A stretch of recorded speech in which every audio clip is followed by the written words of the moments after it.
बिस्मिल्लाहिर्रहमानिर्रहीम। अस्सलाम वालेकुम। आज बनाएंगे इमली की खट्टी मीठी चटनियाँ जो अफ्तारी की आइटम्स यानी रोल, समोसों, दही बड़ों के अलावा आम खानों के साथ भी इस्तेमाल कर सकते हैं। बहुत ही हेल्दी रेसिपी है और आप इन्हें 1 से 2 माह तक बनाकर स्टोर भी कर सकते हैं। कैसे बनाएंगे और कैसे स्टोर करेंगे तो चले देख लेते हैं इस रेसिपी में।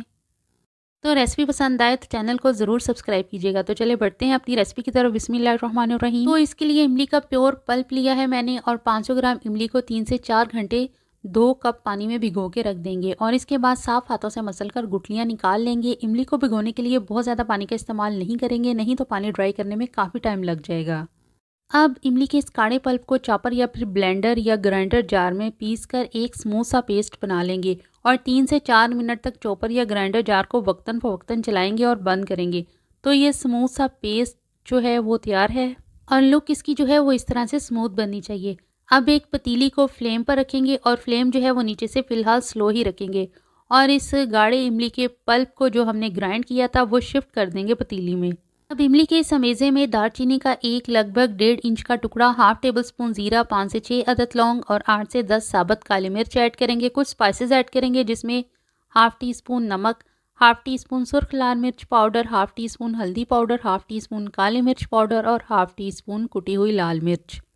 और जो साबुत गरम मसाले हमने चटनी में ऐड किए हैं, इससे बहुत ही अच्छा सा अरोमा आएगा इसमें इमली की चटनी में और फ्लेवर तो कमाल का ही बनेगा। और ख़ास बात, जिन लोगों को इमली का इस्तेमाल करने में परेशानी होती है यानी इनके गले में सोजिश या ख़राश पैदा हो जाती है, तो इस तरीके से जब चटनी बनाकर खाएंगे तो ख़राश और सोजिश बिल्कुल भी नहीं होगी। और जब इमली में उबाला आना शुरू हो जाए तो इसके 5 मिनट बाद हम इसमें गुड़ ऐड करेंगे। गुड़ डालने से पहले इमली को 5 मिनट तक हम पकाएंगे ताकि जो गरम मसाले और स्पाइसेस ऐड किए हैं इनका फ्लेवर जो है वो अच्छा सा जो है वो इमली में आ जाए।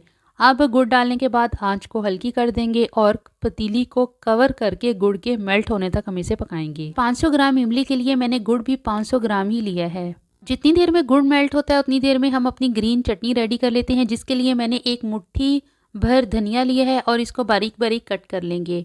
और धनिये से हाफ क्वांटिटी में मैंने पुदीना लिया है और इसे भी हम यूँ बारीक बारीक कट कर लेंगे। एक अदद सब्ज़ मिर्च ली है और इसे भी हम बारीक काट लेंगे।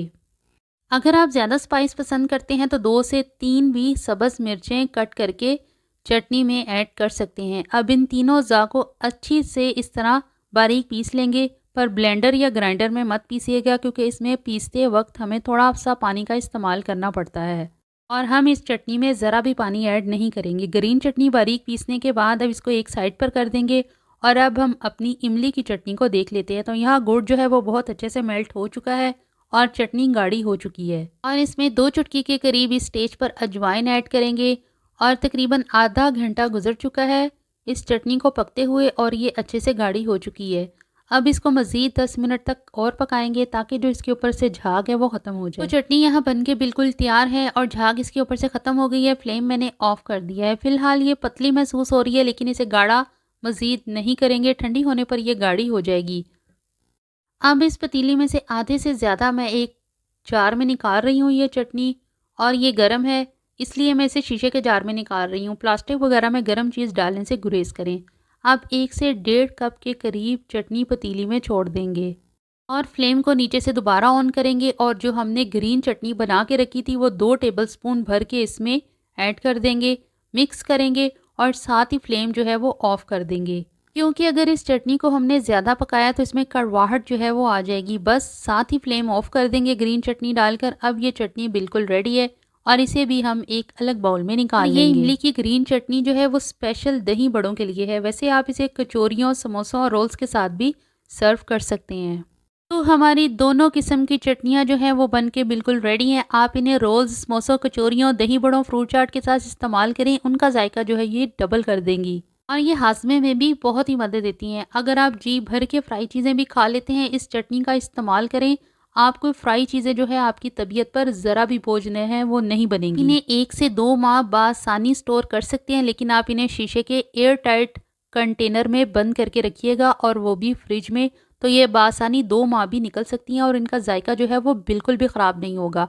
अगर आप इन्हें प्लास्टिक के जार में बंद करके रखेंगे तो इससे जो है चटनी में स्मेल पैदा हो जाएगी और ये ज़्यादा देर तक महफूज भी नहीं रह सकेंगी। इसलिए इसे शीशे के एयर टाइट कंटेनर में बंद करके रखिए। तो आप भी इस तरीके से ये रेसिपी ज़रूर ट्राई कीजिएगा और मुझे फीडबैक ज़रूर दीजिएगा। कमेंट सेक्शन में ज़रूर बताइएगा कि आपको ये रेसिपी कैसी लगी। चैनल पर न्यू हैं तो इसे ज़रूर सब्सक्राइब कर दीजिएगा। तो मिलते हैं नेक्स्ट रेसिपी में, नेक्स्ट वीडियो में। टिल देन अल्लाह हाफ़िज़।